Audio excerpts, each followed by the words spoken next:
Mr. Speaker, last week sometime, someone sent me a, what they call that, WhatsApp, and said, WhatsApp said, debate on the future of the OTs to be held in the House of Parliament in England. So I contacted a few folks in different OTs. I said, you know anything about this? They said, no, we don't know anything about, these are parliamentarians, mind you. We don't know anything about this. So how is it that the United Kingdom Parliament could have a debate on the overseas territories, and they haven't even talked to anybody in the overseas territories? No, I'm not surprised, but it speaks to a mindset that they can discuss us, our future. The headline was the future of the overseas territories, without talking to the people in the overseas territories. Mr. Speaker, we had no knowledge of it. We collectively in the overseas territories had no knowledge about it. So one by one, I listened to it. I listened to about 2 hours debate. I listened to it. One by one, they got up and said, oh, the overseas territories have the right to self-determination. They didn't use the I word. They just kept saying self-determination.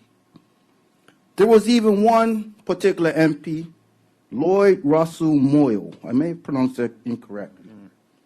He said it was wrong for Britain to intervene on the basis of international treaties when it came to Bermuda's case about cannabis. Where's Dennis at? Oh, it's gone. The point is, he said it was wrong for Britain to intervene without us being involved. Okay?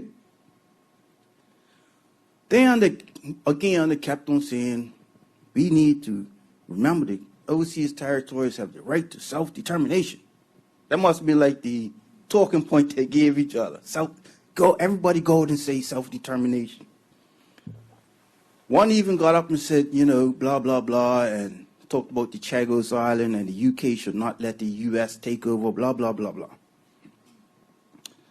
Then, true to form, this is where the hypocrisy came in. There was an MP, actually the MP that brought the motion, Alicia Kearns, Conservative, Tory, says the UK should legislate same-sex marriage in the overseas territories. Okay. Where's the hypocrisy you're saying? Here's the hypocrisy. You can't on one hand say we have a right to self-determination, and then on the other hand say the UK should legislate something that we collectively as the overseas territories do not agree with. What is that? That's what you call cultural imperialism. Is that the right term, MP Scott Perman? Cultural imperialism? Guess you didn't hear me. I was looking it up. The point I'm saying, Mr. Speaker, is that they try from the get-go, talking about the discussing our future without even talking to us. That's number one.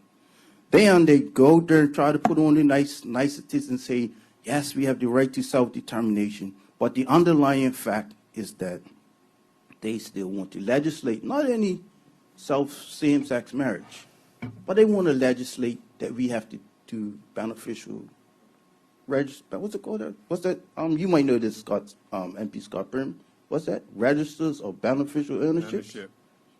They still want to force us to do that, even after the European Court of Human Rights that says that's not human rights. So, Mr. Speaker, I say to everybody, yes, we all have our constitutional concerns, because these are the people that are voting for us. We have our national concerns. We have our environmental concerns.